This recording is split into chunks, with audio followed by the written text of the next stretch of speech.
Jenerari Winyenyeri amaje kwitaba Imana, gusa icyateye urupfu rwe cyagizwe ubwiru. Perezida ubwe ni utangaje urupfu rwe. Breaking news: Uganda iri mu gahinda. Jenerari Moses Ali yitabye Imana ku myaka 87 nyuma y'ubuzima bwaranzwe n'igisirikare na politike. Uganda yabuze umwe mu banyapolitike n'abasirikare bayo b'inararibonye. Jenerari Moses Ali wabaye minisitiri wungirije akaba n'intumwa ya rubanda yahagarariye Adjumani muri wese imyaka myinshi, yitabye Imana afite imyaka 87 yonyine. Inkuru y'urupfu rwe yemejwe na Perezida Uganda Yoweri Kaguta Museveni, wavuze ko Jenerali Moses Ali yapfiriye mu bitaro bya Nakasero Hospital i Kampala ku isaha isa 10 z'umugoroba. Gusa icyateye urupfu rwe cyagizwe ubwiru. Nta makuru arambuye yatanzwe ku burwayi bwe cyangwa se icyamuhitanye.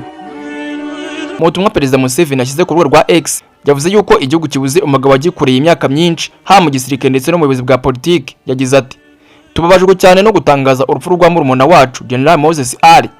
Yakoreye igihugu cye igihe kirekire nk'umusirikare ndetse n'umunyapolitiki mu karere ka Western Nile. Yabereye abaturage urugero nk'umuhinzi wa kijyambere. Tuzakumbura umusanzu we. Imana imwakire mu mahoro."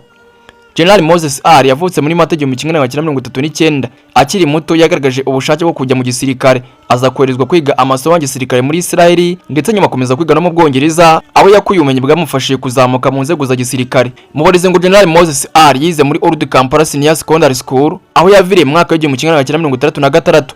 Kino kigo kandi ngo kizeho abandi basirikare bakomeye cyane bo mu karere barimo nka General Paul Kagame, General Jimmy Muhwezi, General Kurita ndetse na General Kayemba n'abandi benshi bagize uruhare mu mutekano mu buyobozi bw'ibihugu byabo. Mu mwaka wa 1968 yinjiye mu gisirikare cya Uganda nk'umusirikare wiga kuri cadet officer, agenda azamurwa mu mapeti kugeza ageze ku rwego rwa Jenerali Winyenyeri mu ngabo za Uganda UPDF. Mu mwaka wa 1971 ubwo yari afite ipeti rya colonel, yagaragaye mu basirikare bagize uruhare muri coup d'etat yahiritse ubutegetsi bwa Milton Obote, bituma Idi Amin Dada afata ubutegetsi. Nyuma yo kuzamuka kwa Idi Amin Dada ku butegetsi rero, Moses Ali yagizwe umwe mu bayobozi bakomeye cyane muri guverinoma, aho yabaye minisitiri ushinzwe ubutegetsi bw'intara ndetse n'umutekano w'imbere mu gihugu. Icyakora nyuma y'uko ubutegetsi bwa Idi Amin Dada buhiritswe mu mwaka wa 1979, Moses Ali yahungiye muri Sudan, aho yashinze kandi anayobora umutwe witwaje intwaro wa Uganda National Security Front UNRF wakoraga ibikorwa mu gace ka Western Nile. Mu mwaka wa 1986 uyu mutwe wasinye amasezerano y'amahoro na Perezida Museveni, bituma Moses Ali agaruka mu gihugu ndetse atangira gukorera Uganda mu buryo bwa politike aho gukomeza kuba mu ntambara. Kuva mu mwaka wa 1996 Jenerali Moses Ali yakomeje gutorerwa kuba intumwa ya rubanda ihagarariye Adjumani West, umwanya akomeje kugeza ku rupfu rwe magingaya. Mu myaka yakurikiyeho kandi abaye minisitiri wungirije wa kabiri